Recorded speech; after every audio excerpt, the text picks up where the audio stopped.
sempre que começamos a planear o festival, damos tanta importância às infraestruturas e à comodidade das pessoas, como damos à contratação das bandas. Ambas têm o mesmo peso. E as deste ano permitiram.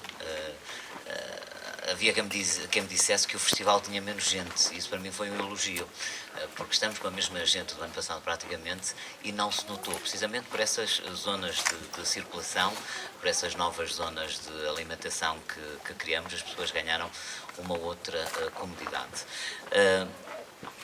Quando se faz o balanço de um festival, faz pelo contentamento das pessoas. O contentamento realmente este ano é muito grande. Há uma satisfação muito grande também nesse estudo que fizemos no recinto em relação à segurança, em relação à GNR. Posso dizer-lhes que este foi o ano mais pacífico de sempre em termos de intervenção do nosso posto médico. Portanto, é a coisa mais feliz que podemos ter é chegar ao final do festival. Não é que estejamos ainda no fim, porque o fim é só hoje à noite e com grandes concertos, mas olhando por todos os ângulos, o festival foi mais uma vez um sucesso. É um festival que se faz no interior do país, não me canso de o repetir, muito mais complicado de fazer um festival aqui do que fazer em Lisboa, no Porto ou em Aveiro, por todas as razões, mais algumas, pelos acessos, pela dificuldade do terreno. A gente até costuma chamar aquele terreno um queijo suíço, portanto as empresas muitas vezes adaptam as suas infraestruturas, os patrocinadores têm que criar infraestruturas novas para conseguirem estar naquele terreno, porque é realmente um terreno muito peculiar e nós também não queremos estragá-lo, porque a magia também está ali. Antes que me perca no meu raciocínio, agradecer então aos bombeiros, agradecer à GNR, agradecer a um público que tem sido realmente muito ordeiro, lembrar que mais uma vez sinto que tivemos concertos marcantes. Na minha memória vão perdurar muitos anos os plays e estou doido para os ver já da próxima vez, seja onde for, porque mostraram naquele palco que vão ser uma grande banda, que já são uma grande banda e que muito brevemente vão ser cabeças de cartaz nos grandes festivais em todo o mundo. Os Shine, que surpreenderam, nada que não estivéssemos à espera. O Marlon Williams, que foi realmente um dos concertos mais bonitos do festival, assim como a Lucy Dacus. E ontem o Skepta, decidimos pela primeira vez arriscar no hip-hop.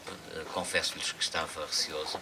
Há pouco falava aqui com alguns amigos jornalistas e dizia-lhes: escolham-me 5 cabeças de cartaz para a próxima edição do Festival de Paredes de Cora. Vodafone Paredes de Cora, não é, Leonardo?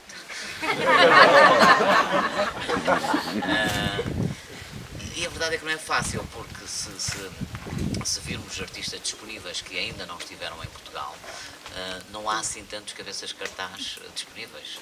Um que nunca tivesse estado em Portugal e que todos entendamos é o Tom Waits, por exemplo. Todos outros já vieram cá várias vezes. E, portanto, eu penso que é também por aí que se está a apostar cada vez mais, porque não é um fenómeno nacional, é um fenómeno internacional, como sabem, no hip-hop. O hip-hop é hoje quem tem mais seguidores, quem tem mais milhões de seguidores Agora, claro, depois há hip-hop de qualidade e há outro que nem por isso. Nós fomos buscar o Mercury Prize, o Skepta, no entanto, eu estava receoso e foi realmente um grande concerto. Sendo breve, dizer então que correu tudo muito bem em termos de infraestruturas, em termos de comportamento das pessoas, em termos de concertos também. Esperamos ter hoje uma noite igual à das maiores de sempre de Paredes de Cora, seja a medir o sucesso, seja a medir a quantidade de pessoas. Portanto, esperamos hoje as 27 mil que tivemos também no dia mais cheio, que foi o ano passado, no dia dos Falls, e quando comemoramos 25 anos. E acho que não está a esquecer de dizer nada. Agradecer-lhes mais uma vez por estarem cá, que levem boas recordações, vocês também, a imprensa, que levem boas memórias, boas recordações. É sempre um prazer passar por vocês e dizerem-me que tinham saudades de voltar a Paredes de Cora. Isso deixa-me realmente muito satisfeito, a mim e aos meus sócios. Eu sou a cara mais visível da empresa, mas depois está aí o Filipe Lopes, que se esconde sempre aí atrás de uma árvore. Está o José Barreiro também, o José Eduardo. e agradecer-lhes porque realmente tem sido complicado chegar aqui, mas hoje o festival é uma história de sucesso.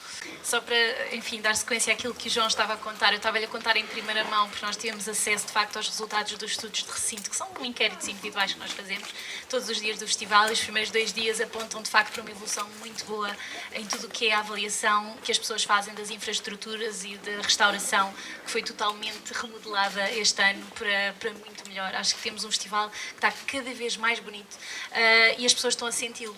É muito raro ter um festival que num nível de recomendação de 1 a 10, isto é, se recomendavas este festival a um familiar, a um amigo teu, a nota seja acima de 9, e é esse o valor em que estamos este ano, que é um salto progressivo, porque os valores já eram muito bons, mas de facto é um resultado histórico, e o nível de satisfação das pessoas no festival, nestes primeiros 2 dias, que é de facto indicativo do que será o valor finalmente bom.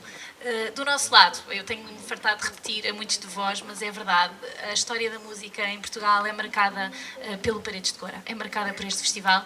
Nós temos a pretensão na Vodafone de acreditar que nós também marcamos um bocadinho a história do próprio festival. Têm sido 7 anos fantásticos, em que a grande preocupação que nós temos é não estragar uma coisa que achamos praticamente perfeita. É só afinar a perfeição todos os anos.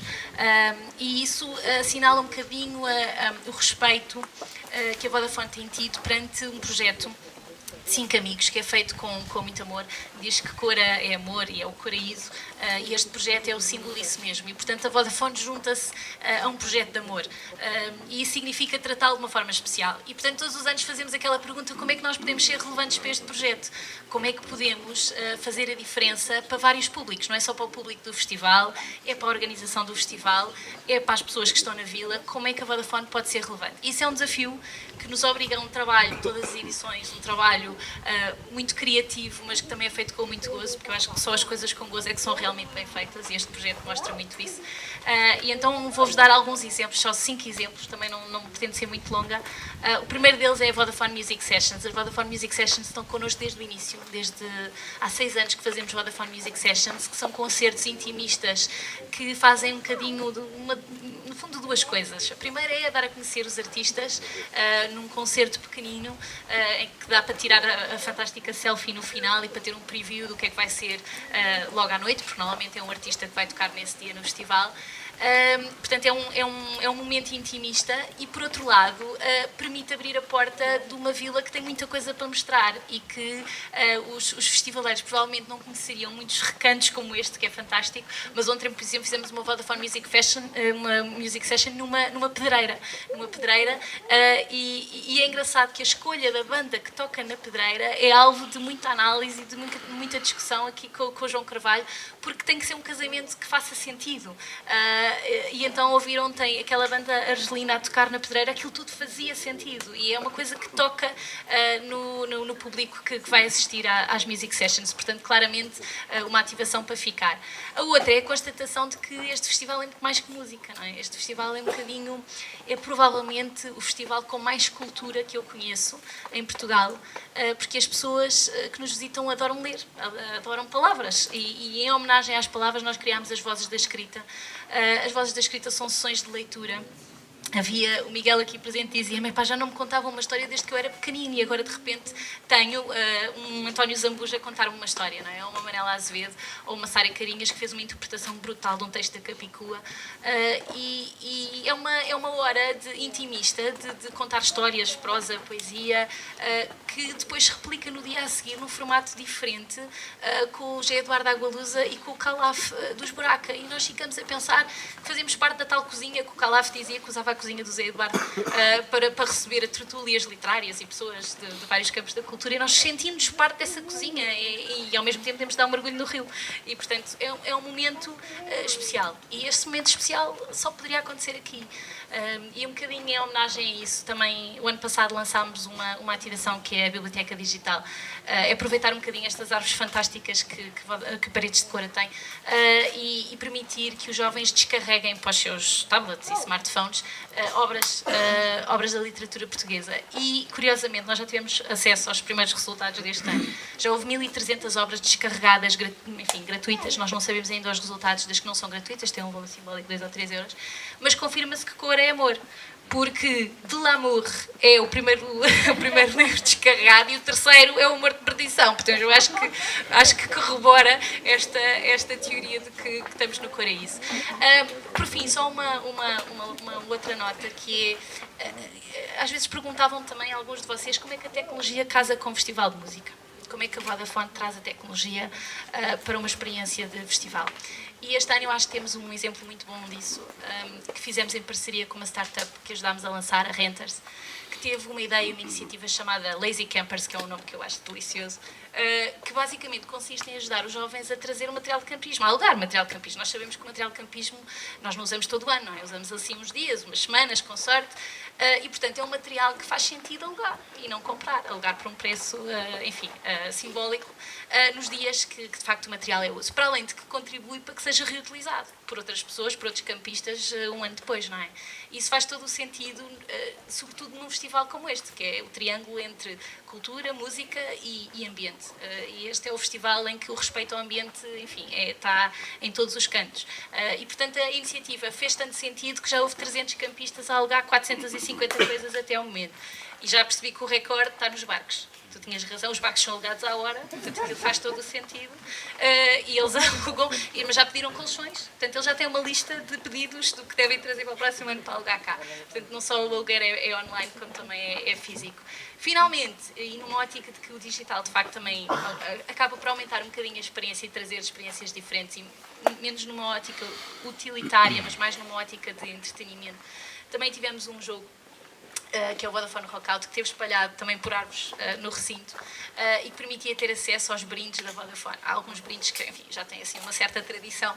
Nós temos umas lâmpadas para o campismo que dão um jeitão. Ontem já percebi que há outra utilização das lâmpadas, que é ir para casa pelos caminhos de Cora, que se acende a lâmpada e também ajuda a sinalizar para os carros e a desbravar caminho. E, portanto, desde lâmpadas a sacos, a lenços, enfim, demos de tudo um pouco a se faz da Vodafone, graças a esse jogo, que só para terem uma ideia já teve 10 mil QR codes a ser scannados no recinto. Portanto, estamos a falar de mais de 1.250 pessoas a jogar ao jogo e a receber 2.500 coisas de brindes e prendas da Vodafone. Portanto, enfim, ajudamos a uma coisa, como eu disse no início, que está cada vez mais perfeita. O grande desafio aqui é como é que se melhora a perfeição. Há de chegar uma altura que a gente já só faz mais do mesmo, mas este senhor vai sempre inventar alguma coisa para fazer e, portanto, acho que é uma coisa que passa. São as coisas que se fazem com muito amor, é que passam com esta intensidade e vamos continuar a abraçar isto com a mesma dedicação e com o mesmo carinho. Quais são as datas do próximo ano? Ainda bem que me fazes essa pergunta. Lá temos, portanto, para o ano é 14, 15, 16 e 17 de agosto, são os dias do festival. Há depois também o Soba à Vila, que será 3 dias antes. O Soba à Vila, que é cada vez mais um sucesso, se repararem, é já um festival dentro de um... Também temos investido um pouco mais e é com satisfação que tenho ouvido os comerciantes a dizer que esgotam tudo na restauração. Portanto, porque é que nós fazemos o Soba à Vila? Já para que as pessoas mantenham essa complicidade com Paredes de Cora, venham mais cedo e possam desfrutar do concerto durante mais tempo, mas também é o nosso agradecimento à população, ao comércio, à população em geral que gosta desta magia, desta cor. Vocês andam por aí, têm com certeza conversado com as pessoas, há uma unanimidade incrível em torno do festival e, portanto, 14, 15, 16, 17 e 3 dias antes o Festival Soba à Vila.